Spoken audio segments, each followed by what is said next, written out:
Welcome in, everybody, to the Racing Rookery here on Rookery Radio, Real College Radio. This is your host, Dom Joseph. We have a wonderful show coming up tonight as Speedweeks is finally here for NASCAR. IMSA got their start with the Rolex 24 a couple weeks ago, but NASCAR is finally back. The season is here, and it's time to get going. And joining us tonight is a very, very special guest from the Motor Racing Network. It is Mr. Kurt Becker. Kurt, how are we doing tonight? Hey, Dom, everything is well. I'm joining you from my home in central Illinois and looking forward to the chance to talk racing with you. Absolutely, and I appreciate you calling in. This is an awesome opportunity. So let's talk about Speed Weeks. I know this weekend we've just got the Clash, which is the preliminary event, the exhibition, but of course we also have Daytona 500 pole qualifying. But regardless, we have stock cars back on track at the high banks of Daytona. We do, and it makes for a great atmosphere. For those who will be fortunate enough to be in attendance over the next several days at Daytona, it's going to be fun. The fact that our signature event, the Daytona 500, and everything that goes with it, begin the season is a special thing. It's a rarity in the world of sport. And what it means is that racing fans who have been idle as far as the Cup Series goes since November, they have a chance now to come out, enjoy their favorite sport on the sport's biggest stage, see some new faces in some new roles, and quickly get a handle on where we're headed for the rest of the season. Yeah, absolutely. And one thing I like that you mentioned there is new faces and new places. That's one thing that's so special about Daytona. Yes, it's the biggest race of the year, but you've also got this clean slate and you're starting from scratch. So there's a lot of positives coming into Speed Weeks. There really are. There are drivers that are young who have established themselves in other series, perhaps in the Gander Outdoors Truck Series, perhaps in the NASCAR Xfinity Series, and they are going to get chances now to move up and drive in the Cup Series. It's the chance of a lifetime. And as such, those drivers, they don't really get much of a learning curve. Yeah, maybe they've been at Daytona in other series, but if it's your first time at Daytona in a Cup car and your first opportunity to drive at that level, here you are. You're on the sport's biggest stage where all of the eyes will be watching. It's not like you get 5 or 6 or 10 races into the year before you have to do this. This is absolutely, just as we talked about how the season begins with the sport's signature event, it's almost like for these young drivers, like a Christopher Bell, for example, it's almost like they start out having to take the final exam on the first day of class.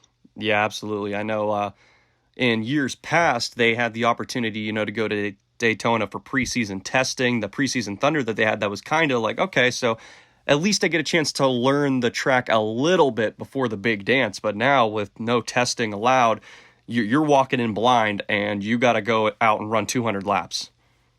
You really do. And Daytona and Talladega, where we will head later on this spring, those are just such different tracks for the series. Yeah. You're talking those huge layouts, 2.5 mile circumference at Daytona. I mean, the track is so big. We've joked at Motor Racing Network over the years about the fact that it might be raining over in turns 1 and 2 where Dave Moody is usually positioned, but Mike Bagley at the end of the backstretch toward turn 3 will say there's no rain over here, and that's just because of the expanse of that place. And the thing about Daytona that also makes it a challenge, for folks that have never been there in person, the first time you go, you might be surprised by how narrow the track looks. Talladega is a much wider racetrack. Daytona is not particularly wide, so you're carrying 200-plus miles per hour, bumper to bumper, and you don't have a lot of elbow room there, and that can make for some pretty interesting situations. Yeah, and talking about the track itself, I know, yes, it's very narrow compared to Talladega, not much room to work with, going 200 miles an hour, 3 wide. The turns are 31-degree bank turns, but the tri-oval itself is only 18 degrees, and you still have to carry 200 miles an hour through that corner at a track where you want to pump the brakes going into a corner at 18 degrees. And as a result, when it comes time for these events at Daytona and the days ahead, our turn announcer at Motor Racing Network, Kyle Rickey, who is positioned in the Sunoco Tower. He's right outside the exit of Turn 4. He's really standing between the exit of Turn 4 and the entrance to pit road. And quite often, he's got the best seat in the house because, to your point, you're transitioning out of 31 degrees of banking at 200-plus miles per hour. Now you've got to get the car settled into place with a lot less banking at 18 degrees in the tri-oval. Then throw in the fact that you're trying to jump on the brakes if you've got to go to pit road. You're trying to get out of that line of traffic and slow down from 200 miles per hour down to 70, down to 55 to make sure you meet pit road speed. That's why Turn 4 into the tri-oval is such a tricky part of that track.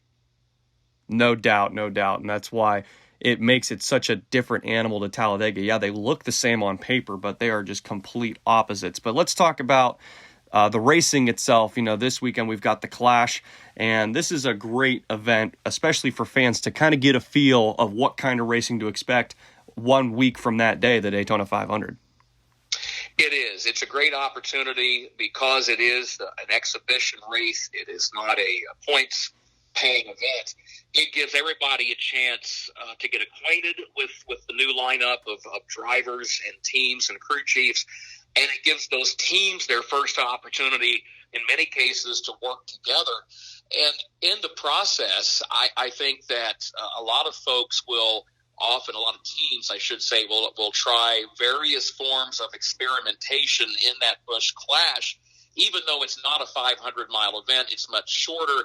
It still gives every team a chance to try some different things with the chassis set up on the car, see what's going to work, see what works in traffic, see what works when you're not in traffic. And as a result, I know that's one of the reasons that the teams really appreciate that chance to have the preliminary event on opening weekend. And we're going to do it old school. They brought back the name Busch Clash, and it's a Sunday afternoon event, so it's just like it was in those respects back 41 years ago when it first started. And real quickly, do you have a favorite for the Clash? I have been telling folks that one of the drivers I'm keeping my eye on throughout Speedweeks is Joey Logano, because he's got a new crew chief, and I'm curious to see how that goes. I think Todd Gordon, who had been his crew chief, is one of the smartest guys in the garage. And when Penske announced the change that Paul Wolf was coming on board, my first thought was, ooh, man, I don't know if I like that, just because Todd and Joey had such a productive relationship. But Paul Wolf brings different strengths to that equation. And as memory serves over the years, I think that one of the differences between Todd and Paul is the fact that Todd is one of these guys. If you had gone to school with Todd Gordon, he was the kind of guy that would give a tremendous amount of thought into something. He would have the term paper done a week ahead of time. He was the guy that would be extra careful in a physics or chemistry lab and test something 2 or 3 times to make sure he had it right. Whereas Paul Wolf is more the kind of guy that might say, "Hey, we'll do our assignment, but then let's go to the horse race track and let's bet the trifecta this afternoon." Right. Meaning, yes. he kind of likes to take gambles and risks. So from that aspect, it might be something that Joey and that bunch need right now. But to answer your question directly, I'm keeping an eye on Joey Logano. Right now, he's my pick to be atop the leaderboard through a lot of speed weeks. Very interesting, and I know you and I both know I'm a big Joey Logano fan, and the day I got to shadow the Motor Racing Network, sure enough, I walk in and I see Logano in his white polo and his red hat on, and I knew I was in for a treat. So pretty cool opportunity there and a good pick. And Joey is he's such a good ambassador for the sport. I've seen him in situations. I know a couple of years ago at Dover, he was running late. He had to get to driver intros for the Spring Cup race there, and a little boy was waiting. And as Joey emerged out of he actually came out of the driver motor coach compound, and he had people tugging at him saying, come on, we got to go. And he happened to notice this kid, this young man couldn't have been more than 10 years old, and Joey stopped and signed something for him, and then also took time to kneel down next to him so mom and dad could take a picture. And those are the things that I wish everyone could see. As they say, there's a lot to be said for how you conduct yourself when the world isn't always watching. Absolutely, and that's definitely one of the things that NASCAR looks for out of their drivers is being able to interact with the fans and be a good spokesman for NASCAR, and that is certainly what Logano and many others have done for the sport.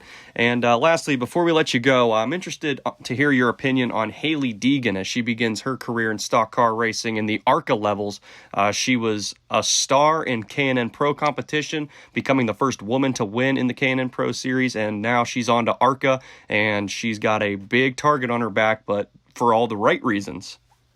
She really does, and you have identified one of the lead storylines for 2020 in full-fendered stock car racing, because Hailie Deegan is someone that came to my attention throughout 2019 because one of my colleagues at Motor Racing Network kept saying, you need to pay attention to her.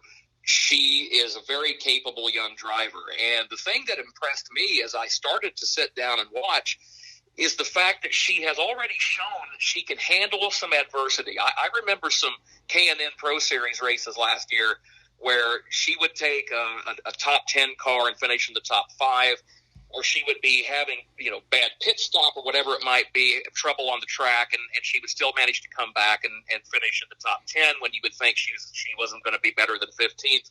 So I like that about her, and I think she's going to be a force to be reckoned with in ARCA because she's also very smart. She is somebody that has a lot going on between her ears where she can process information, she can process it quickly, and I think she's in for a good year. I'm going to say that she's going to end up with a number of top 5 finishes. And I'll tell you, Dom, people might be surprised, but even though it's her first year stepping up to ARCA, it would not surprise me to see her end up in the winner's circle. Absolutely. Yeah, we'll just have to wait and see. Well, Kurt, thank you so much for the time, and hopefully we hear again from you in the future here on Racing Rookery. Dom, it's always a pleasure to catch up and to talk racing, and we'll look forward to talking to you and your crew again soon. Absolutely. So when we come back, we'll have more about Speed Weeks here on the Racing Rookery on Rookery Radio, real college radio.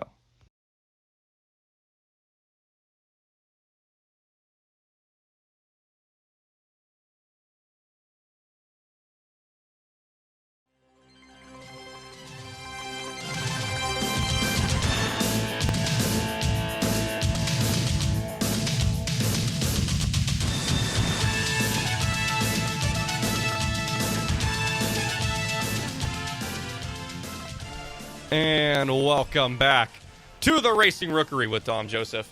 That is me. Hello. I'm also here with Walt Allen, of course, and Kim Lechner. What a wonderful way to start the show, talking to the man Kurt Becker. Oh my gosh. From the Motor Racing Network. Man, the voice of NASCAR. We were in the presence of greatness. I had to keep my mouth shut. Absolutely. Hey, well, I'll try. I'll do my best to get your man Jimmy Johnson on. Oh, and I'll let you take it from there. Oh gosh. Oh no. Oh, you want to hear ugly crying? That's gonna happen. That'll be that episode. Oh yes. Oh yes. Well, when Mr. Becker was with us, we're talking about what's going on starting this week. It's Speed Weeks. Daytona Speedweeks is finally here. Oh my gosh, NASCAR's back, guys. Back. You don't understand how excited I am. NASCAR's finally back. My 2 months of suffering is over. Yeah, that's how long the break is, 2 months. Oh gosh. And it's so long. Let me play you a tune on my tiny violin. Right, exactly. So, let's talk about what's coming up. All right, good. I was making sure Google Chrome wasn't going to put our theme song on loop, and it didn't, so good job. Thank God for Google, right? Shout out to Google Chrome. Shout out to Google, sponsor the show. Exactly. So, we were talking about Daytona Speedweeks. Let's talk about what's going on this weekend, because Speedweeks is a very long process. There's a lot going on. So, if those of you who don't know, actually, I misspoke. Speedweeks started a couple weeks ago with the Rolex 24, which is IMSA, the IMSA WeatherTech Sports Car Championship, and their various varieties of other series as well. The Rolex 24, the winners of that was in Daytona Prototype International, the number 10 Konica Minolta Cadillac for Wayne Taylor Racing. In Le Mans Prototype 2, it was the number 81 Flexbox Oreca for Dragon Speed. In GT Le Mans, it was the number 24 I believe, the number 24. I'll double-check that in a second. It was one of the BMW M8s for Ray Hall, Letterman, Lanigan, and then GT Daytona was won by the number 48 Lamborghini Huracan Evo. So Lamborghini still dominating Daytona. And now it's NASCAR's turn. NASCAR and ARCA will come to Daytona this weekend. The ARCA race is Saturday night. The ARCA 200 at Daytona. Haley Deegan will be making her ARCA debut, running full-time this year. And if you heard Mr. Becker talk about it earlier, he has a lot of high hopes for Haley Deegan. She has earned his respect. He's very, very excited to see what she has in store for ARCA. I think she's going to do phenomenal. Natalie Decker is also running the ARCA race for Ken Schrader, actually, who was a long-time racer in NASCAR, was Jeff Gordon's teammate at one point at Hendrick Motorsports. Ken Schrader, unbelievable dirt track ace. Just a special racing talent, and I really hope one day he gets into the NASCAR Hall of Fame, but that is still a ways down the road. But on the NASCAR side, we start on Sunday. The first things first, Daytona 500 pole qualifying. So now only 40 cars can race in the Daytona 500, and on qualifying day, they will set the field for their 2 qualifying races, which will be held on next Thursday, which is the Blue-Green Vacations Duels. So the field is split right down the middle. Odd number positions are in the first one, even number the second. But on Daytona 500 pole qualifying day, only 2 drivers will know for sure where they will start in the Daytona 500, and that's the person that qualifies first and second. So, however, that's not an absolute guarantee, because if they wreck their car and have to go to a backup car, they surrender the pole. They surrender the front row. Wow. That's how, in NASCAR, once qualifying is completed, if you change anything about that car, you're out. You have to go to the back of the field. That makes sense. Absolutely. You can't right. Be, switching up and switching out. You just surrender your position. Gotcha. Is what you do. So that's happened before. In 2011, Dale Earnhardt Jr. won the pole, wrecked in practice, started from the rear. So it's happened before. It's not a freak situation. Mm-hmm. It happens. It's just all about being careful, and the easiest way to be careful with your car is to be out front. There you go. So that's one strategy. Just lead the race and win the race. Just be so far of people that, just be so far away from everyone. But minimal things can happen. I want to go ahead and guarantee that won't happen, because that's how Daytona works. You can't just run away from the field. The draft is so strong. Exactly. As soon as you get away. That's the thing. It's so funny, because at every other racetrack you look at, the next week we're going to Vegas. Mm-hmm. If you pull away, everyone starts groaning like, oh, there he goes, not going to catch him. But if you get out by maybe 10 car lengths at Daytona, the first thing they call you is not the dominating leader. They call you the sitting duck. Because all they're doing is throwing their line out there, and they are going to reel you in. So there's a disadvantage for a driver to take that position so early. Well, here's the thing: is that it's not being the leader is not necessarily a handicap. Mm-hmm. You just don't want to run away with the lead, because that draft is going to. Because if you lose the draft, that's about 5 to 10 miles an hour of speed that you've just lost, mm-hmm. compared to the pack. Because the pack is going, we'll just say they're going 200. Mm-hmm. The pack's going 200. You pull away with the lead, you're going 190. And they're just going to reel you right back in. But you're going to get caught. But if you're in the lead and you've got a car right on your back bumper, that's good, because you're in the draft. The draft is pushing you along. Right. Because the draft always lets the lead car move fast as well. Mm-hmm. So the most important thing about leading the race is, yes, you don't want to get too far out ahead, and you always want to block the fastest line, because you want to be a part of the fastest line. Right. So when if you're up top and that inside line gets a surge, you go to the bottom, because then you join that, and then they push you ahead. Holy moly! That's why strategy in That's this. why if you watch, especially the night races at Daytona, if you watch when they show the inside camera of the driver actually going, they are always looking in the rearview mirror. Yeah. They are never looking ahead, because they are looking for what line is coming. Mm-hmm. And that's also when talk about spotters, how important spotters are. Correct. you'll hear them, especially at Daytona. It's like air traffic control. It's not. Well, that's the thing. No, it's not even like air traffic control. I would consider air traffic control like every other race, but this is like an auction that never stops. Never stop. Just keep talking, keep talking, keep talking. So Dale Earnhardt Jr.'s one year, his spotter, who is now Joey Logano's spotter, TJ Majors. So let's say Logano's in the lead. He's on the bottom. It's, all right, you're clear. You've got one car behind you. He's got a push coming from behind him. He's going to have a surge. He's going to push you ahead. Left side's not coming too fine. You can stay right there on the bottom. Car behind you is losing the draft. You're going to back up to him a little bit. Just keep backing up to him. Top side's coming. Top side's coming. Go top. Go top. Still clear. You're all clear. So it's just constant. always moving. 200 laps of that. Hey man, that's how the winners win. If you got a good spotter, that can get you that sight. And then you can just get through it, man. That's beautiful. That's why Daytona and Talladega is such a different animal. It's such a different breed of racing. And that's why it's the best style of racing that NASCAR has to offer. Absolutely. Because it's so unpredictable. Yes. That makes the best races. As soon as you think that there's a hole and you try to go for it, there's not a hole. And then it closes, and you got to explain yourself to 30 drivers that are sitting in the wrecker. I thought there was a gap. There wasn't. Just say me scoozy. Yeah, exactly. So yeah, that's just the thing that I love so much about Daytona. But let's talk about the track itself. Daytona International Speedway is a 2.5-mile super speedway. It is a tri-oval. The turns are banked 31 degrees, which is insanity. That's like if you put a car just sitting still up there, it's going to slide right off of it. Oh. The tri-oval, however, is only banked 18 degrees, which makes it very tight, very narrow, and that's where most of the crashes happen. Because if you are at any other racetrack that turns are banked 18 degrees, you're probably not going to want to keep the throttle all the way to the floor going 200. You might want to back out of it. Ease up a little bit. Apply brake. Apply brake here. Just a little tap or two. That's also just the animal that is Daytona. You may just a tap. Just a tap. Just a couple taps. A little tappity. Just a little tap. Make sure it still works. Right? Yeah, you gotta test out those brakes. But that's the thing too. If you're ever at a track like that and the pedal goes to the floor, meaning the brake pedal, you just let go of the steering wheel and just inhale. I love you, Mama. Bang.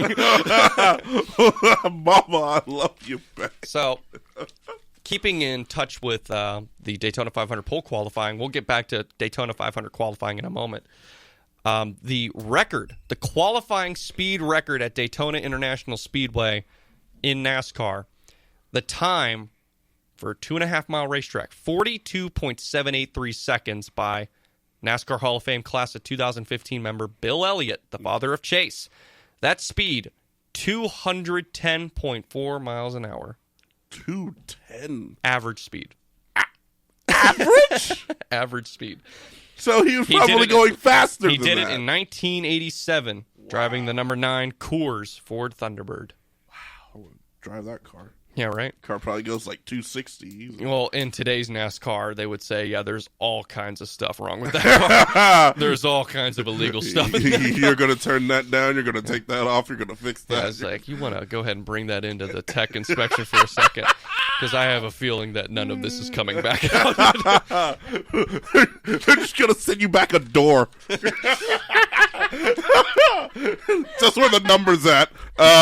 This is a souvenir for you. We're going to fix the car, get it back to you. One of the officials comes out, hey, Mr. Elliott, by the way, the aerodynamics of this hood are definitely not going to work, but can you sign it? Because I definitely want to bring this home to my kid.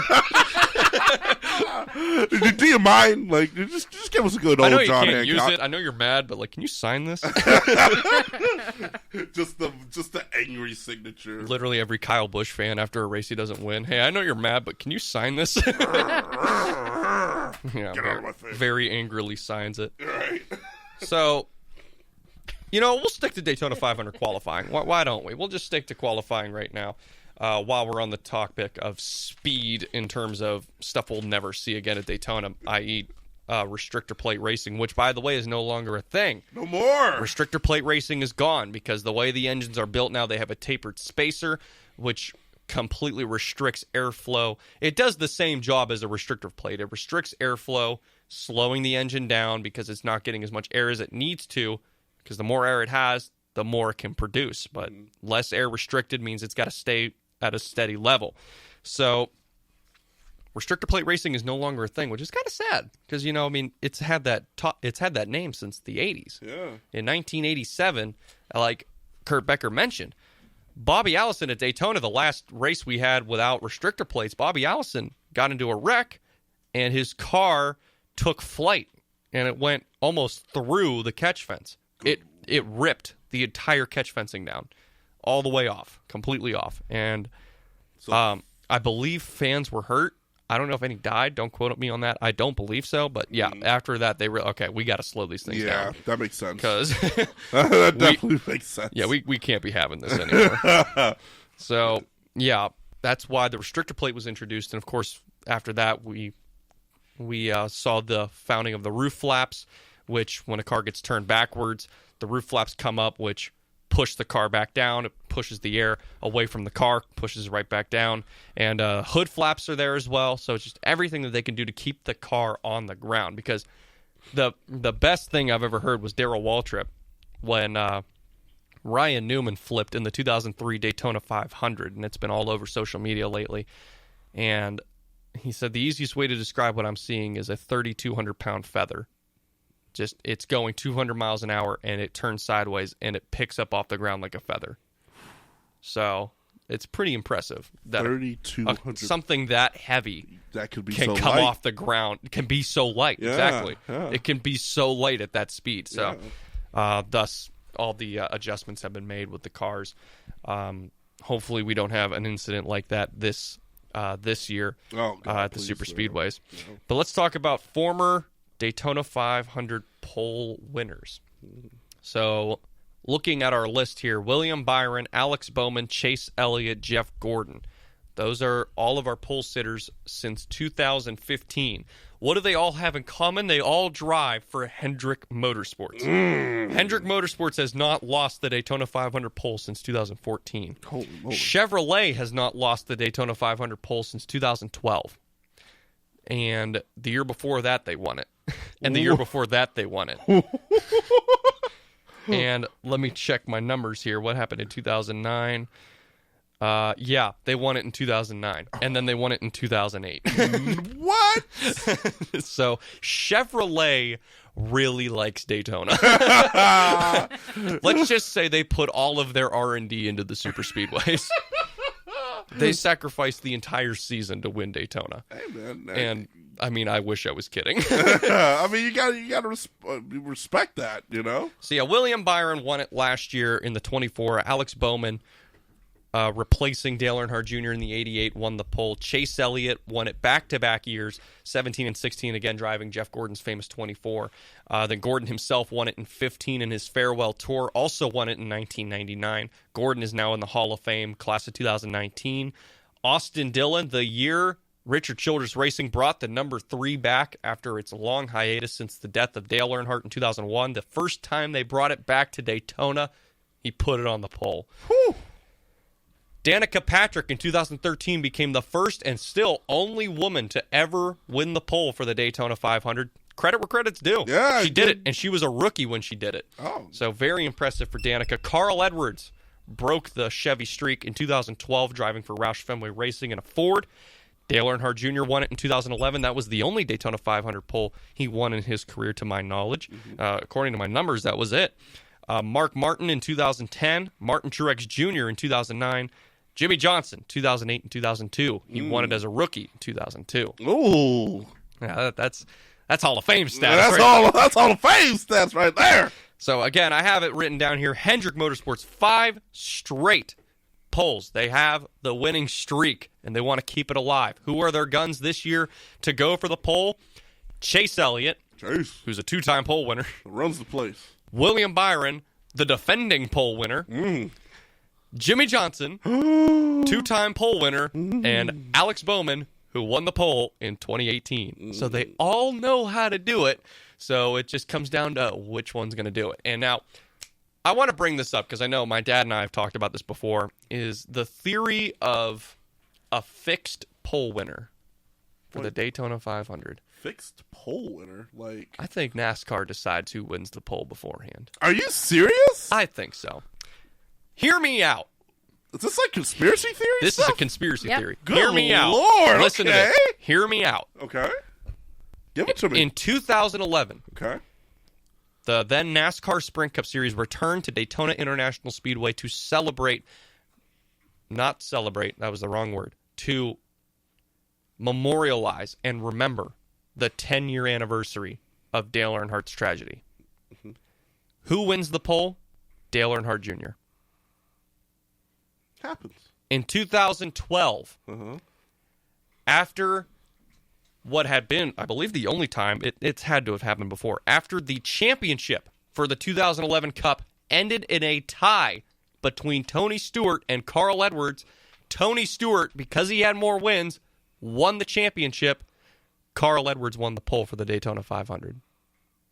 In 2013, Stewart-Haas Racing made the move to make Danica Patrick a full-time Cup driver, making her the first woman since, I believe, Janet Guthrie to be a full-time Cup driver. The first woman to be a full-time Cup driver since Janet Guthrie. She wins the pole for the Daytona 500. In 2014, Richard Childress Racing says, we are bringing the number 3 back to the track. Right. For the first time since February 18th, 2001, when the number 3 Goodwrench Chevy was hauled back to RCR on a wrecker because the man in it crashed and unfortunately lost his life. They put Austin Dillon, the grandson to the owner of that car, Richard Childress, in that 3 car. He wins the pole for the Daytona 500. Jeff Gordon, in January of 2015, announces, I'm a 4-time champion. I'm 3rd on the all-time win list. All time. I'm probably a first ballot Hall of Famer. More than likely. This will be my last season in NASCAR. He wins the pole for the Daytona 500. In 2016, after Gordon's farewell, they put the son of Bill Elliott, who the year prior went to the NASCAR Hall of Fame, still with the track record to this day, the fastest qualifying lap at Daytona ever. They put his son Chase in Jeff Gordon's 24 car. He wins the pole for the Daytona 500. I see what you're trying to do. I see what you I see how you're plugging all these things together. 2017, I really don't have it. I mean, Chase Elliott went back to back. Right. He just defended it. Right. 2018, after Dale Earnhardt Jr. retired from NASCAR as one of the most popular drivers of all time, next to Bill Elliott, vacates the 88 car and hands the keys to Alex Bowman, who he himself said was worthy of that car. Bowman wins the pole for the Daytona 500. Some things happen, man, you know? Like, some things happen. It could be just straight momentum. It could be... In 2019, Jeff Gordon entered the NASCAR Hall of Fame as a first ballot Hall of Famer. Yep. He won 93 races, all driving the 24 car. Okay. He won 3 Daytona 500s in that 24 car. He won 2 poles in that 24 car. Correct.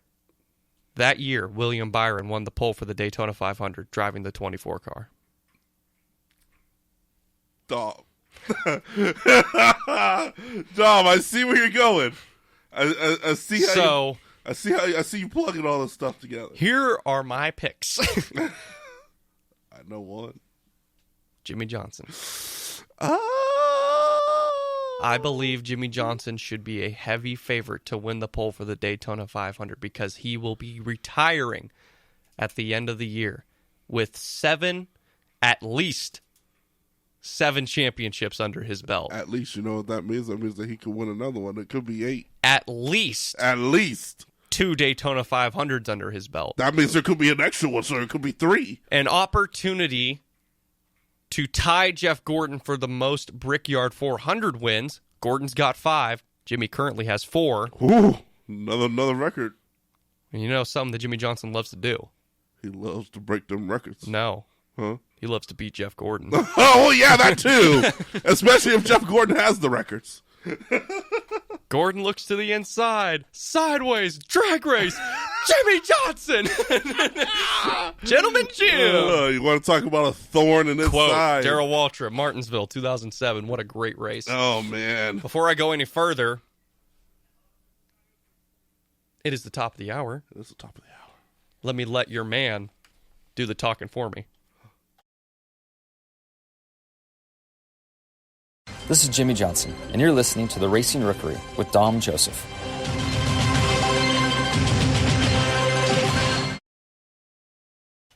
Isn't that the best? Oh God, I love his voice.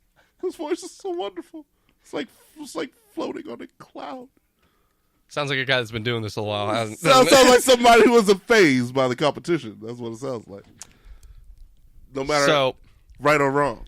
My in or out. odds-on favorite, and I know my man Turk is listening. Oh yeah. If you're trying to put money down on who's going to win the poll, look no further than that 48 car, Jimmy Johnson. That's who NASCAR wants to be on the poll. And listen.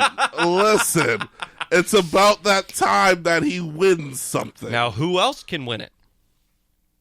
Clint Boyer. Why? Because he drives the 14 car that Tony Stewart drove to a championship in 2011. Why is that relevant? Because he just went into the Hall of Fame. You know who else can win it? Eric Jones, driver of the 20 car that Stewart won 2 championships in. Just went into the Hall of Fame. Anyone from Joe Gibbs Racing can win the 500 pole because Joe Gibbs himself just went into the Hall of Fame. Who would I give the edge over? Kyle Busch, because he drives the 18 car owned by Joe Gibbs, who just went in the Hall of Fame. You know who his second driver to put in that number 18 car was? Bobby Labonte. He just went in the Hall of Fame. You know who was in it before him? Dale Jarrett. He's been in the Hall of Fame. Oh, yeah. Don't look at me. If there was pictures, you can see Dom Joseph looking at me with a tilted head like, come on, Walt. Come on. Buy it. I'm not a conspiracy theorist guy. I can't buy into those. But I will say that you're giving you one hell of an argument. Yeah, it's a good argument, man. I'd tell you that much. Yeah, I remember watching in 2016 when Chase Elliott won the pole, and I was like, what is this? Like, I could have told you this. I could have made this call a month ago. Well, I'll tell you what. If one of these guys that you call ends up winning and like ends up dominating, like just talk about winning the pole. Yeah, if one of these guys wins, I tell you what. Come on, Dom. I don't have any money to put down. Me neither. I know. You realize you're broke? Yeah, I'm broke. Broke as a joke. We're college students, unfortunately. So America. Yeah. So now, again, I will reiterate my picks. Who to look out for to win the pole for the Daytona 500? Jimmy Johnson is way up there. Way up there. Clear cut. Beware the 48. Beware. Clint Boyer. Walter. I would put Clint Boyer up at a close second. Beware. I would put Kyle Busch third, and then Eric Jones fourth. Yeah, I can see that. Those are my beware picks for the Daytona 500 pole because, I mean, come on. What do you mean, come on? There's no come on. The history does not lie. The history doesn't, but I mean, it could just be straight momentum. You know, a lot of these guys are coming off of the break. Yeah, straight momentum. Straight momentum. It's the start of a new season. And There's no momentum. We're literally starting with a clean slate. But you're building the momentum is the point. Or are you aware that Jimmy Johnson won the 2013 championship, and then in 2014 he wrecked out of the Daytona 500? Listen. Okay, that happened that one time. In 2018, Joey Logano won the championship. In 2019, he wrecked out of the Daytona 500. Listen, what is this momentum you speak of? These few times that this happens. Well, let me ask you this. Do you think by winning the pole that gives that person the clear-cut edge to win it all? I mean, it definitely gives them an advantage, I would say, but I mean, how many times has that led to a specific win? I'm glad you asked. 9 times in the history of the Daytona 500 has the pole sitter won the race. Only 9 times. We're about to run the 63rd, I believe. Yeah, I mean, when it comes to a lot of these pole qualifiers, I think it's a way to test. This will be the 62nd. I'm sorry. Continue. 62nd. Okay, I believe it's a way, for these guys to test their cars, see how they're going to run on the track. But when the race comes, all bets are off. Yeah, very true. So I can't say that. That's gonna, if Jimmy Johnson wins, that's, might as well everybody just don't show up on Sunday. No, it's not a guarantee. Right. So I couldn't say that. I wouldn't be able to say that. So here are the drivers that have won the Daytona 500 from the pole. NASCAR Hall of Famer Fireball Roberts did it in 1962. How about that for a name? Glenn Fireball Roberts. You know what number he drove? What? 22. Ooh. Double deuce. Man, that 22's been through some stuff, man. The King, Richard Petty, did it in 1966. Hall of Fame class of 2010, the inaugural class. Awesome. Cale Yarborough did it twice, 1968 and 1984. He was the class of 2012 for the Hall of Fame. Buddy Baker, who went into the Hall of Fame this year, the late Buddy Baker, won it from the pole in 1980 in what is known as the famed Gray Ghost. Mm-hmm. It was a sweet car. Silver car, black. The sides were black and the numbers were chrome. It was a cool car. He led 143 of 200 laps in that race, in that Daytona 500. Sounds like a James Bond car, man. Smacked the field. Bill Elliott won it from the pole twice, 1985 and 1987. 87 was the year he had that great speed record, 210 miles an hour. Jeff Gordon did it once in 1999, and Dale Jarrett did it the next year in 2000. Oh, man. What are the common denominators of all of these drivers that have done it? They're all in the Hall of Fame. So you have to be unbelievable to win it from the pole. Well, I mean, yeah, there was one name that seems to be excluded from that, so that's kind of scary. Jimmy Johnson. A couple of times. Well, let's talk about those 2 years he won it. 2002, he won it from the pole as a rookie. Mm-hmm. So that's just, it's a rookie. Yeah, you win the pole, but you've never raced the Daytona 500 before. Exactly. Come on down, kid. We'll show you how it goes. In 2008, he won it from the pole, and just Hendrick didn't have it that night. Right. I remember watching that race over the summer because I rewatched the 08 season, and just they were all up front. And then they disappeared. Right. They were gone. Mm-hmm. Only you would rewatch. Listen, I'm on 2009 right now. I'm getting close to the chase. It's getting interesting. Don't tell me how it ends. Don't tell me how the 2009 season ends. Don't ruin it. You already know. No spoilers. I already know. No spoilers, Kim. It's too late for all of us. No spoilers. I think someone gets his 4th straight title. I think he drives a 48 car. Hey, but no spoilers. We don't want to ruin it. We don't want to ruin it. I think his sponsor's like a home improvement warehouse. Those colors get stuck in your mind after you see them cross. Blue. The numbers were bright yellow. Yeah, man. It just gets stuck in your head when you see them cross the finish line so many times. Yeah, because it goes across all the time. Every time. If not every time. It's just number one. It's Jimmy Johnson, everyone. I gathered. I'm sorry that he wins a lot, Kim. I apologize, but that's what winners do. They win a lot. They just Walter. win. They just win. Just win with no compromise. They just win. Walt, I'll let you decide here. Are you all in on the Jimmy Johnson train to win the pole for the 500? Because history shows that it's probably going to be Jimmy Johnson. Let me answer that for you. Yes. You couldn't even get it out, man. She's good. Of course, I'm going to go with Jimmy Johnson. Jimmy Johnson. He's the man. And the farewell tour is this year. It's going to be an emotional Daytona 500. It's Jimmy's last. It's Jimmy Johnson's last Daytona 500. I'm not going to don't do that to me. I'll cry right now. But here's the thing, though. At least you're not a Tony Stewart fan. Going into your last Daytona 500 thinking, he has to win this one because he's never done it. Right. If he doesn't win this one, we're screwed. Well, I mean, He's got 2, 06 and 13. Right. He couldn't be touched in 13. right. So, I mean, at least you can go in saying, hey, if he doesn't win it, he's already got 2. Exactly. But I mean, in Tony's case, he didn't win it. He didn't win it, but I mean, he had so many. I mean, he's just a great driver. So, Yeah. the skill outmatched that. But in Jimmy's case, last year was just so rough. It's so hard to be like, yeah, let's go all in. But I'm smelling a few races that I'm feeling it should be him. I'm telling you, the first one, the last one, man. Hopefully changes in the air. Oh, man. Hopefully. Jimmy Johnson's last win came in June of 2017 at Dover International Speedway. Oh, if he wins the Daytona 3, oh my God, 500. The Daytona 500 would be icing on the cake.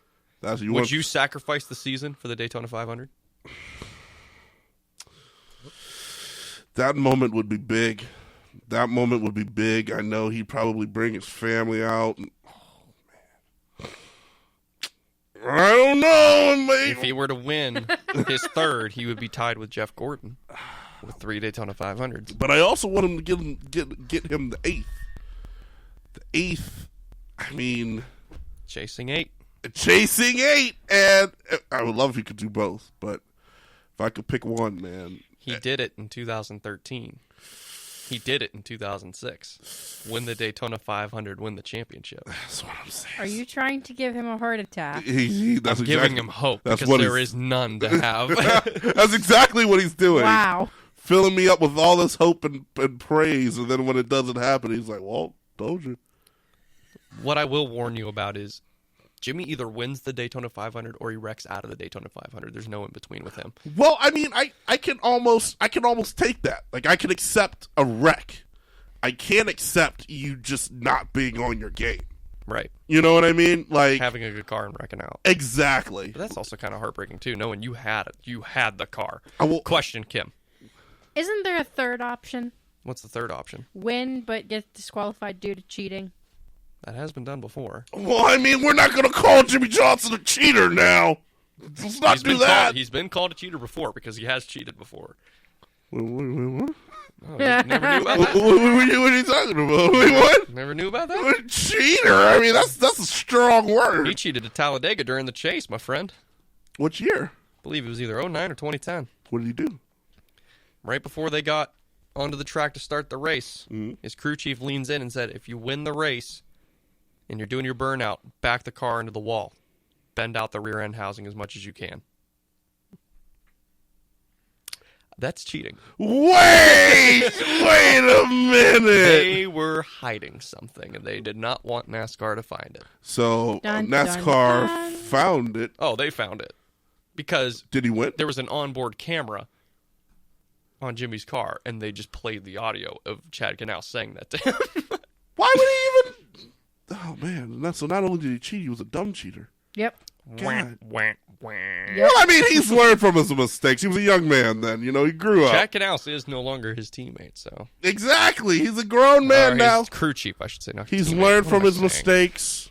No more cheating, you know. So, to wrap up, is Jimmy Johnson your pick for the poll? Jimmy Johnson's always my pick, my brother. Kim, who you got for the poll? You going to stick with controversy, or you going to go out on a limb and pick Logano?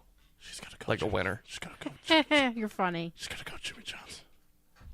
You're funny too. I smell Jimmy Johnson. Or are you going to go towards the family route and stick with the 3-car with Austin Dillon?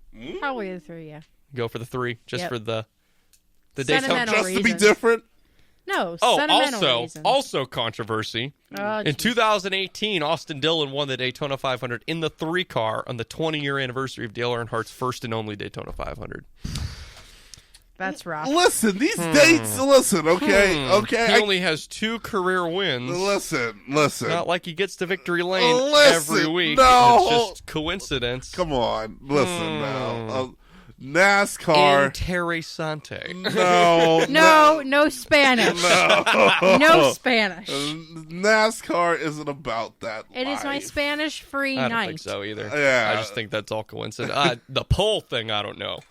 That is trippy because For it to happen that much, that's in 2014, Eric Almirola won his first career race at Daytona. It was the 4th of July race on the 40-year anniversary of Richard Petty winning his 200th career race at Daytona in that race.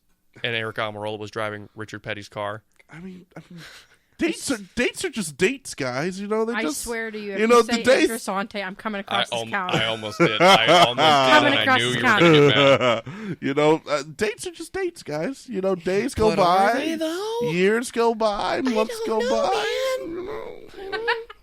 Sometimes, you know, they just end up on the same day. Well, you know what? There's been the same day that I've been getting older for the past 28 years. Oh, my gosh. Oh, So, nope, we're done. Coincidence? I don't know, man. Well, my pack gosh. it in, folks. All We right, have to well, walk you to know this what? point. We're going to take a quick break, and when we come back, we're going to talk about the Clash and get you ready for the exhibition race.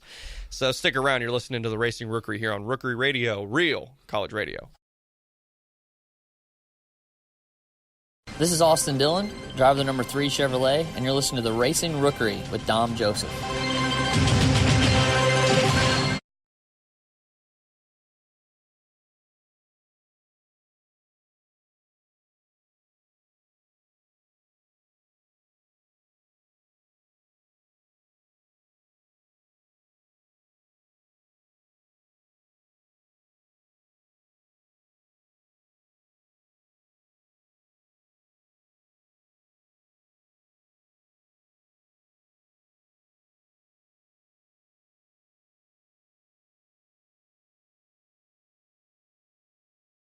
Wednesdays from 7 to 9 p.m. right here on Rookery Radio. The Racing Rookery is Rookery Radio's official show for all things racing. On this show, we cover NASCAR, Formula One, IndyCar, and IMSA. Not familiar with these groups? Tune in Wednesdays, 7 to 9 p.m. to learn more. Along with hot takes and opinions, Racing Rookery delivers in-depth analysis on the stats that matter most. We supply fans with all the info they need entering race weekend. Tune in to the Racing Rookery Wednesdays, 7 to 9 p.m. on Rookery Radio, real college radio.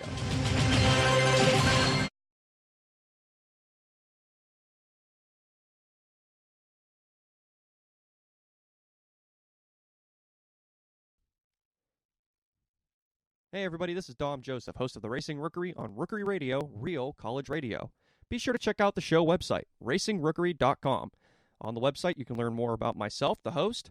You can learn more about NASCAR, Formula One, IMSA, and IndyCar, as I provide news, the standings, a schedule, and a driver list for all 4 leagues. NASCAR in particular, yes, there are 3 premier series in the sport, the Trucks, Xfinity, and the Cup Series. Full driver list for all 3 series, full schedules for all 3 series, full standings and news for all 3 series. We are not committed to just the Cup Series. We want to make sure that you know everything and anything about all 3 series in NASCAR. Formula One, yes, news, standings, schedule, and driver list of your favorite racers in F1. In IMSA, the WeatherTech Sports Car Championship, all the cars, all the teams, the schedules, the standings for all 3 divisions, and news from this division of IMSA. We cover it all so that you, the fans, are in full swing with what's going on. As for IndyCar, yes, the NTT IndyCar Series, drivers, standings, schedule, and more are all available at racingrookery.com. For you supercar fans out there, there's the Auto Blog, which can also be found on the website. On the Auto Blog, I take a look at the best and the worst that is the world of supercars, and it's all personal opinion. So what's on there? Not necessarily factual, but you will get all kinds of stats and information, specs on all the new supercars in the world, but do not take all of it seriously. It's just a blog. It's just my opinion. Please don't come to me saying, well, the Ferrari that just came out is not as bad as you say it is. Well, it's just my opinion. Also available on the website is the iconic Legend Board. Yes, myself and Joey Kowachik pick new cars to go onto the Legend Board that we think will be instant classics from now until the end of time. Be sure to check out the Legend Board. Available are Ferrari, McLaren, Lamborghini, Porsche, Mercedes-AMG, Aston Martin, and many more that have already etched their names into the Legend Board. Want more from the Racing Rookery? Check out my video list. You can take a look at previous episodes and more. And you can be able to contact me on the website. That's RACINGROOKERY.com. RacingRookery.com for more on the Racing Rookery.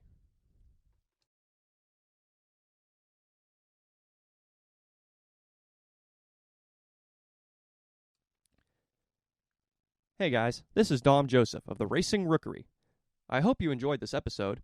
If you weren't able to catch it in full, please check out my YouTube channel, where every episode is streamed and uploaded directly to the channel. You'll never miss another episode of the Racing Rookery here on my YouTube channel. If you don't know my channel, go to racingrookery.com and click the video link, and it will direct you straight to my channel, where you'll be able to watch all previous episodes of the Racing Rookery.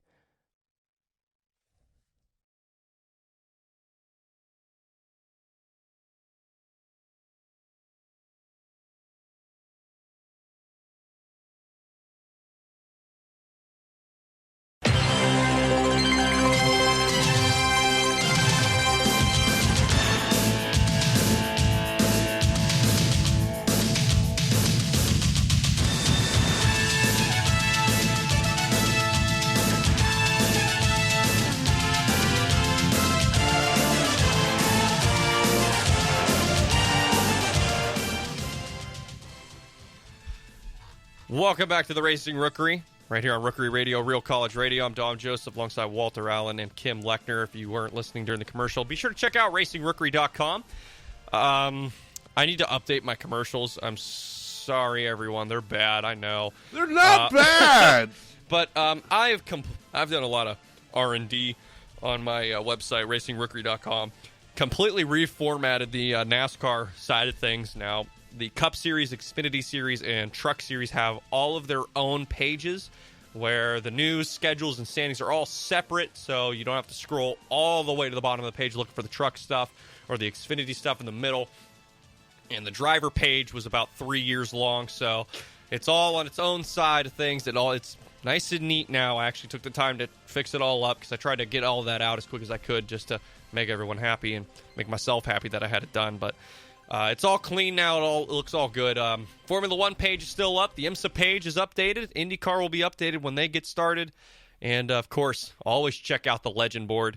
All the cars that me and my good friend, Mr. Joey Kowalczyk, I call him Richard Hammond from Top Gear, is one of my best friends, if not my absolute best friend, gives us some great car intelligence, and he picks some of the best cars in the world to put on our Legend Board on racingrookery.com.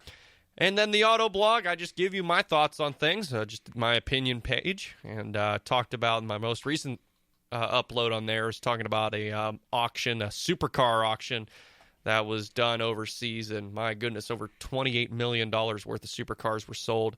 A lot of them were Ferraris. I broke it all down, and some cool stuff in there. So be sure to check out racingrookery.com and follow us on Instagram and Twitter at Racing Rookery, posting stuff. I do live updates during races. In terms of IMSA, I do hourly updates and caution updates in NASCAR sense. I do caution updates and restart updates, who the leader is and whatnot, and stuff like that. And same goes for Formula One and IndyCar. So yeah, I'm keeping you guys up to date. And then Instagram, I'm keeping you up to date with stuff as well. So I'll do as much as I can with what I got. I have to say, I know I say it every semester that I come here, but the dedication and the amount of research that you go and put into that website every single time that you come on and a race is happening, and legitimately, like, by the second, everything is updated, everything has gone out to the public, and I just have to say, I do have to apologize to people tuning into the Racing Rookery Twitter page from hours 15 to 19 of the Rolex 24. I did fall asleep. I didn't make it all the way through. I tried so hard. I got you through hours 1 through 13. Hour 14 came around, and I was like, all right, I'm gonna set my alarm. I'll wake up at the hour point. I'll do my update. I'll go back to sleep, set my alarm. Yeah, so I did that, woke up, did my update, right back to sleep. Didn't even set my alarm. Couldn't do it. Man. Oh, I woke up at 9. I was so mad. I was like, I let everyone down. I blew it. You did. I persevered. I updated as I could from there. But man, I got through 19 of the 24 hours. I did 18 last year. 19 this year. We're almost there. You're getting closer. We're getting closer. But I can only imagine you and Apollo just laying on the floor. No, Apollo made it to hour 6 and passed out. Apollo called it a night. Wake me up when it's over. Wake me up. No. It's a good song. No. It's a good song. I'm saying. We'll sing it after the show. Formal protest. We'll sing it after the show. Yeah, after the show. So there's what no we're going to protest. talk about right now, we just gave our picks before the break on Daytona 500 pole position, who was going to win it. Me and Walt both think because of the trends, Jimmy Johnson has a very good shot at winning it. Kim went to the heart and said the 3 car is going to sit on the pole again. Got to give credit. She's wearing black, just like the Intimidator. So just repping the 3 That's whenever my you can. entire closet, though. So, moving on. Because you're an Earnhardt fan. Yeah, because you're an Earnhardt fan. Sure, that's the reason why. Moving on. Yeah, see, that works for everything. You can say, because I'm an Earnhardt fan, because I'm a Penguins fan. Yeah, because it matches. Precisely, Walt. Look at you, man. See? You're feeling it today. She's I'm my on fault. it. You know why? Because Jimmy Johnson's going to win the pole Sunday. Oh, see? You can't have Walt run this good. You know what else he could win on Sunday? The Busch Clash. You know why? Why? Because he's the defending winner of the Busch Clash. Defending champion. Ladies and gentlemen, let's talk about this thing called the Busch Clash. Kim, do you have something to say? That was a seamless segue, by the Let's way. talk. It's like whose line is it anyway? When they do a really bad one, Colin Mocker goes, "Wow, nice segue." So let's talk about the name, the Busch Clash. If it rings a bell, thank God it rings a bell, because that's what we started with, this exhibition race that happens before the Daytona 500. In 1979, we had the first Busch Clash, and it was called the Busch Clash until 1997, until the company itself, Anheuser-Busch, wanted to promote Budweiser more, so they came out with the Budweiser Shootout, Ooh. which I loved. Yeah, that's a good name. The Budweiser Shootout was known as the Shootout from 1998 to 2012, and then Sprint, the namesake of the sport at the time, the NASCAR Sprint Cup Series, wanted to continue promoting unlimited data and all that kind of stuff that they were experimenting with and promoting. So they called the race the Sprint Unlimited. And that was the name of it from 2013 until Sprint left the sport in 2016. In 2017, they went back to the name The Clash, except Advance Auto Parts took control of the namesake, called it the Advance Auto Parts Clash for 3 years, and now we're back. The Busch Clash The Busch Clash is back. So I'm a big fan, but no, listen. Tell you what. I'll tell you why the Budweiser Shootout's my favorite name. Because after the 2011 season ended, I told myself, all right, that was a pretty cool end of the season. Right. I'm watching the entire 2012 season. And sure enough, the first race is the Budweiser Shootout. And it was such a great race. Yeah. And like really lived up to the name, the Shootout. Because lap 8, all the leaders wrecked. Midway through the race, I mean, it's kind of chill, relaxed. Midway through the race, Kyle Busch thinks there's a gap with Jimmy Johnson. Nope. Gets turned, but he did not wreck. At 180 miles an hour, steers that car right back straight and kept going. No way. I have never seen a save like that before. And then the laps are ticking away. Kyle Busch is up front. He gets turned again.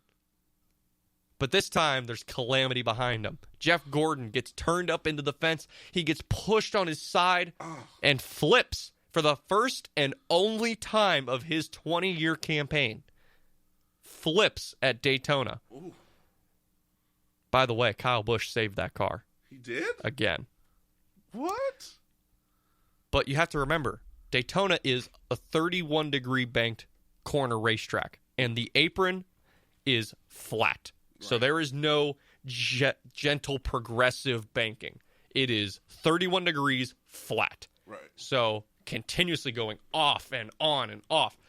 Damaged the nose of that car, damaged the side skirts. So in the final laps of that race, there are sparks flying all over this car. It's damaged. He's pushing Tony Stewart, who had just won the championship. Right. They come off turn 4, gives him one little push, moves out to the right side, goes across the line, got him. Kyle Busch won it. What? Oh, my God. Are you kidding me? I was beside myself. Because number one, Logano wrecked earlier in that race. Right. And I was upset, yes. It was another big wreck. A lot of good cars got taken out in it, though. So it's okay. We got a lot of competition lost in that wreck. Right. But the way Kyle Busch saved that car twice, and it was dragging, it was sparking, and he still won the race. Wow. He emphasized the point, bring home the trophy or bring home the steering wheel. Whew. My God, what a race. That has to be. And that was the last Budweiser shootout. Oh, man. And then they changed the name to the Sprint Unlimited, and now it's the Clash, which I'm happy. The Busch Clash is back. I get to experience something I never got to experience, the Busch Clash. Right. So I can't wait to see what this race has in store.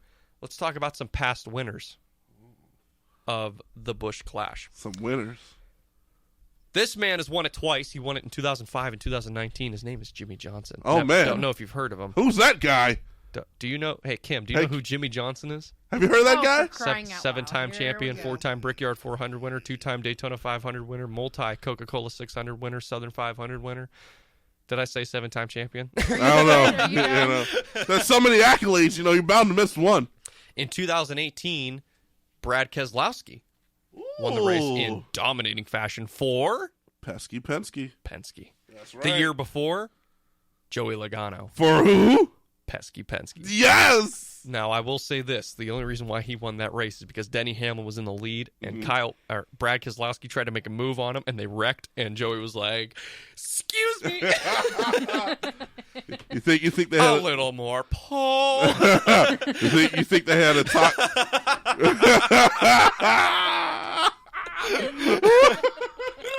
Yeah. So you think they had a talk beforehand? I was like, listen, man, Well, no. Here's the. You like that? Yeah, that was him pushing the throttle a little more. Paul. So, but here's the funny thing about that race, the 2017 Clash. Yeah. So, Alex Bowman, after substituting for Dale Jr., who had had a concussion, Jr. was ready to come back, but he said, you know what? To say thank you for doing such a good job in my car, I'm going to let you drive the Clash, and I'll commentate. So Alex Bowman drives the 88 car, and he does a good job. Right. He finished second or third, I don't know, because he was side-by-side with Kyle Busch. Right. Kyle Busch finished second or third, top three, but Joey just scooted away. He was untouched. Yeah, top three finish in a race that doesn't matter. Kyle Busch says this over the radio. I just don't understand why people can be so blanking stupid. If you get behind me and push me, we'll go past the dumb SOB, and we can both have a shot to win the race. Right.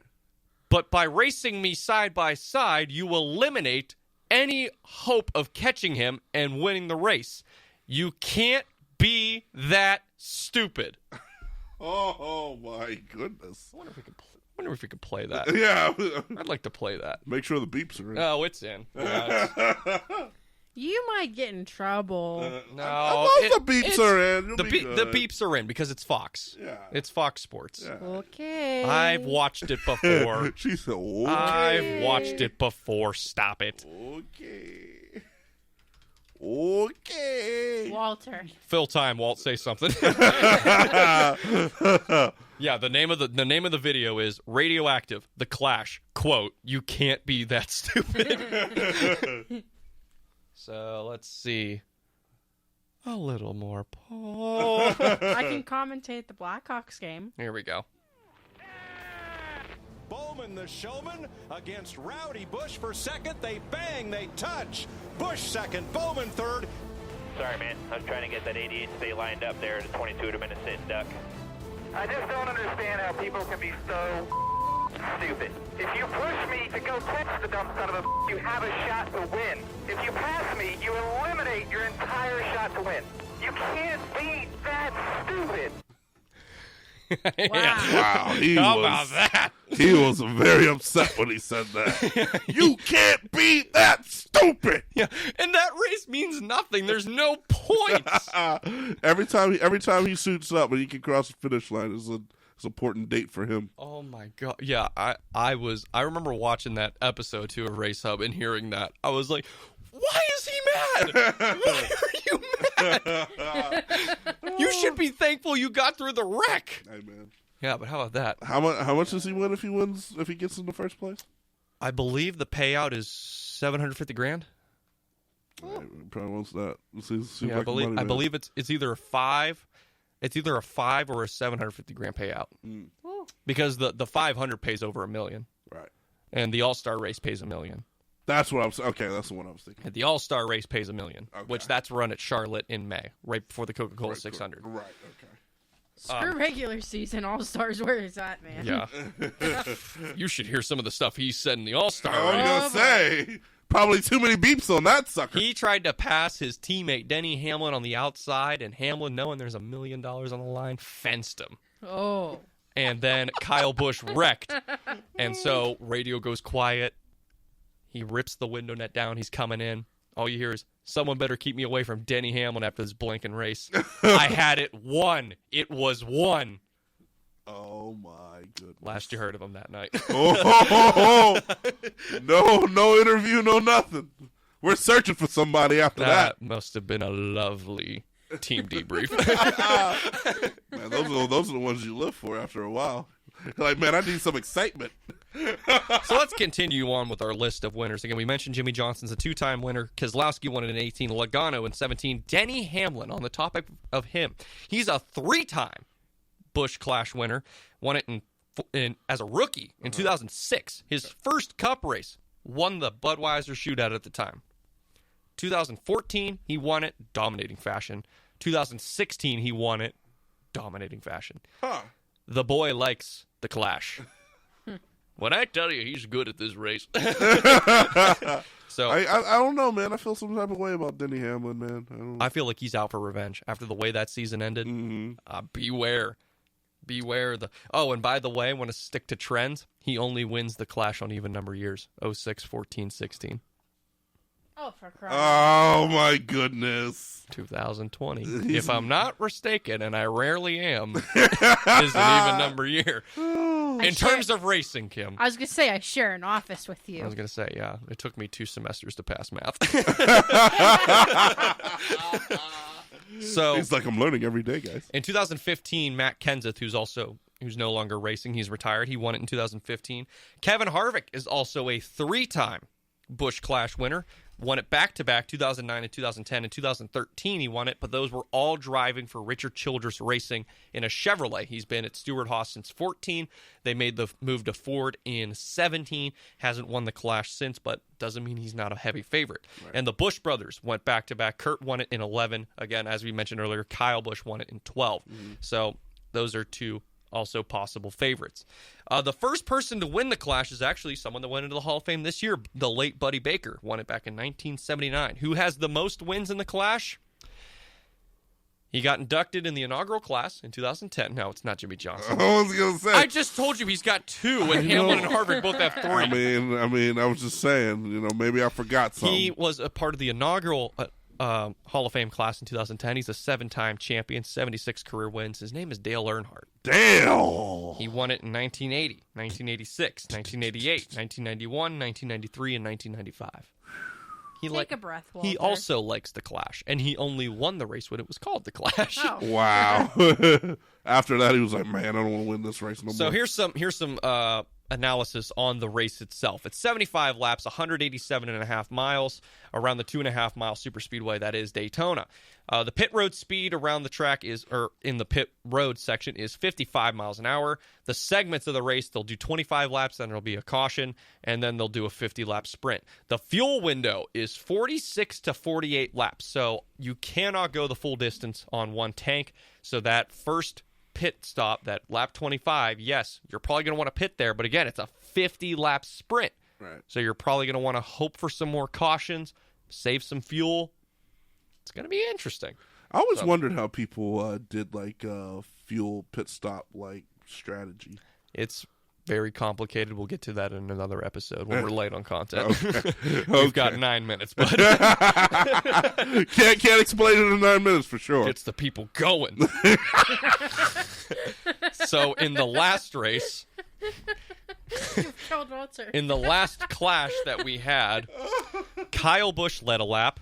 Martin Truex Jr. led 3 laps. The winner, Jimmy Johnson, only led 4 laps, while pole sitter Paul Menard led 51 of the 59 laps because the race was shortened because of rain. So the pole sitter again was Paul Menard. Jimmy Johnson won the race. There were 4 cautions in last year's race. So also did some more numbers for you here. The average laps led by the winner is about 18 laps.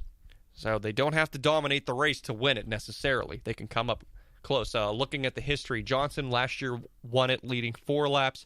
Keselowski dominated in 18. He led 43. Logano, just like Jimmy Johnson, only led 4 laps.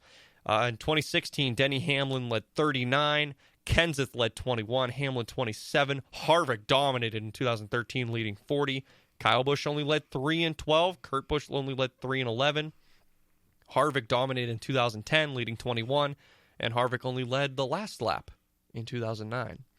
So beware that. Another interesting stat is the average starting position of the winner of the Clash is 12th. So pretty deep in the field. Very interesting. Jimmy Johnson last year won it from 13th. Ooh. Brad Keselowski won it in 2018 from last. Oh, yeah, you did. I remember you telling me that. Yep, he started last, won the race. Mm-hmm. The farthest starter was Kevin Harvick. Back in 2009, he started 27th and won the race, only leading the last lap. Wow, that's insane. Playing catch-up all that time to win the last lap. Who has the most wins for a team at Daytona? Well, the man that Dale Earnhardt drove for, Richard Childress Racing. They've got 8, including all 5 of Earnhardt's wins, 86, 88, 91, 93, 95. Also won it in 2009, 2010, and 2013 with Kevin Harvick. So if it wasn't Dale Earnhardt winning it, it was Kevin Harvick winning it for RCR. Common denominator, don't root for them this Sunday.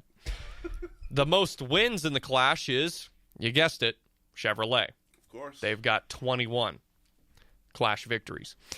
I'm not even going to go through the years because I don't have time for that. So in these final 5 minutes here, let's discuss who we think can win the Busch Clash at Daytona International Speedway for the NASCAR Cup Series, which, by the way, I'd also like to point out, it is no longer the Monster Energy NASCAR Cup Series. It is just called the NASCAR Cup Series. Really? The NASCAR Cup Series. See, I like that. Simple. I like that. Simple. The deal is that, yes, it is the NASCAR Cup Series, but at certain events, the race will be sponsored by one brand. Mm-hmm. And those brands that have that opportunity are Xfinity, Coca-Cola, Busch. There's other ones that are skipping my memory right now. But I think Goodyear is one of them. I'll have to double check, but those are the 3 right away that come to mind. Monster? No.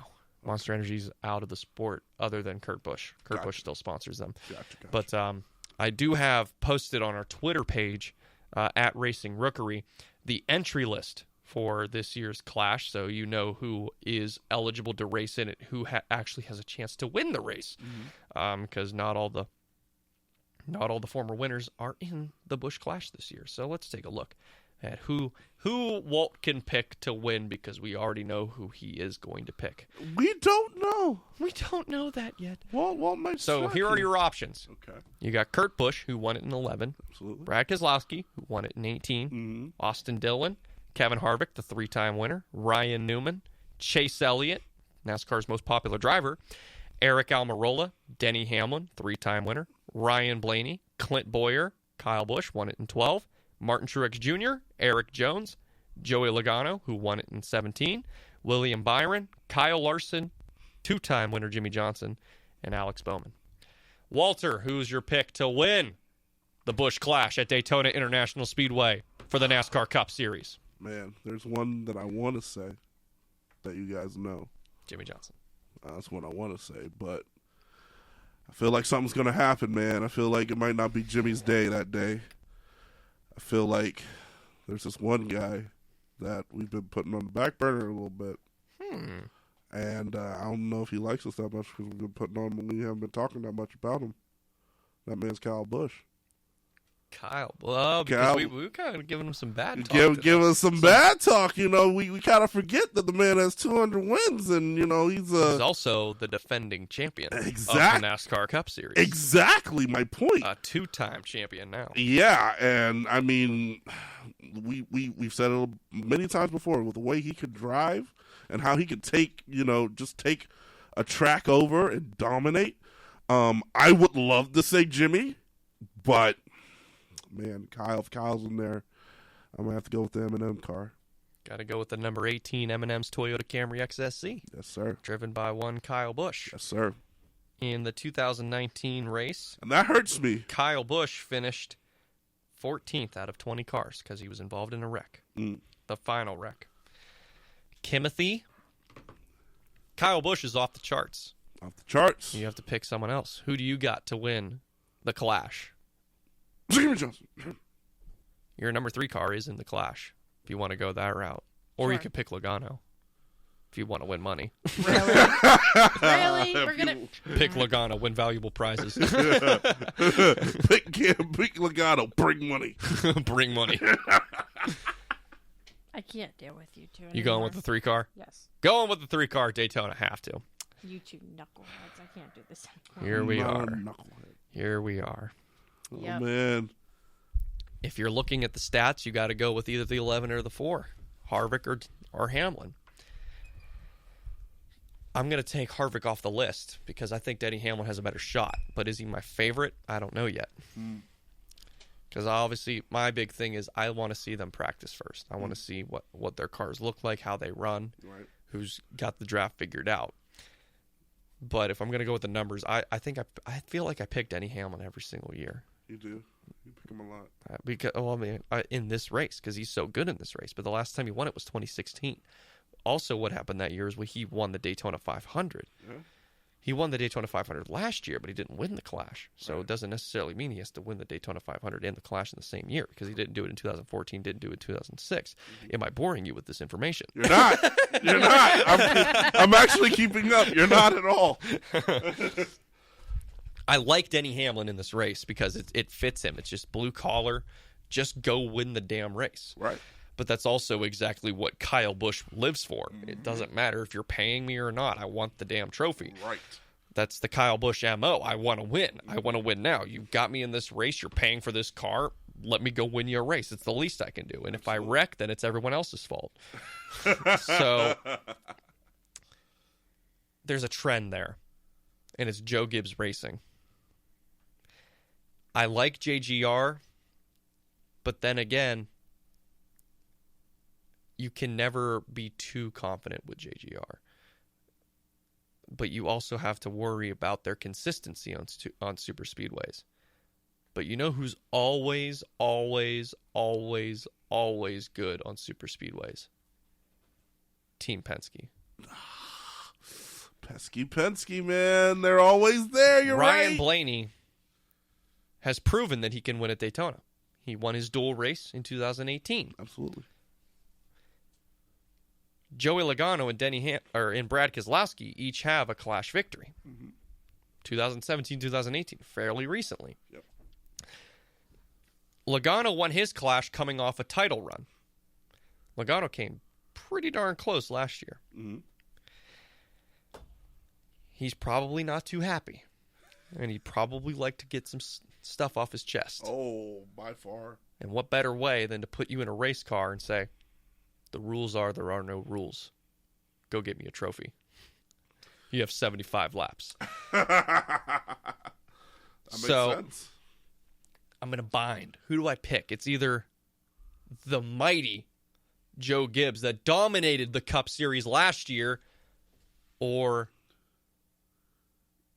the super speedway giants of Team Penske.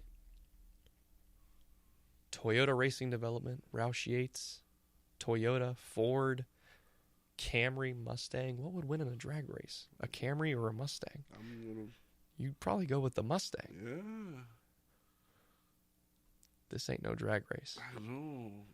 This is the Clash. It's about going the distance. This is the Clash, baby. And if my history serves me right, unless we got an EcoBoost engine in that Ford, that Toyota's going deeper. It's going deep, buddy. Denny Hamlin's my winner. Denny Hamlin. He's doing it again.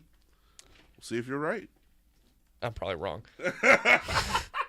So, you've heard it here first, everyone. We've made our picks for not only the Busch Clash, but also for Daytona 500 pole qualifying.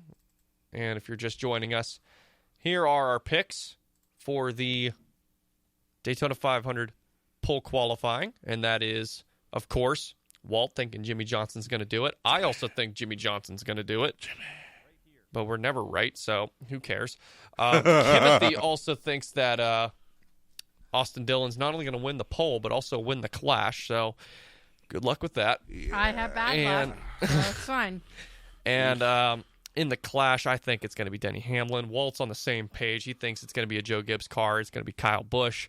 Sticking with Austin Dillon over there. Go with the 3. Always go with the 3 on the way out. Again, bad luck. Yeah, well, you know what? We all have bad luck. Everyone has bad luck, Yeah, Timothy. come on. Don't beat yourself up. It's okay. I'm a Jimmy Johnson fan. I've been having bad luck for the past 2 years. Oh, come on. Don't do that. There Just isn't a saying. flight of stairs I've encountered that I haven't fallen down at some point in my I've life. fallen off some things too in my life. And on that note, it's time to end. So I want to thank Kim. I want to thank Walt. I also want to thank Kurt Becker, who called in earlier. Thank you, Kurt. It was awesome. Thank Great to hear you, and great to hear from you again. Always welcome on the show. Absolutely. So again, this weekend, the NASCAR Cup Series is not only qualifying, but they're racing. The Daytona 500 pole qualifying is Sunday at noon, and the Busch Clash, both of these events are at Daytona International Speedway, will be at 3:30 Eastern Time. So thank you so much for tuning in. For Kim Lechner, for Walt Allen, I am Dom Joseph, saying so long here from Rookery Radio. And remember, you must first finish to finish first. Have a good night, everybody. This is Denny Hamlin, and you're listening to the Racing Rookery by Dom Joseph.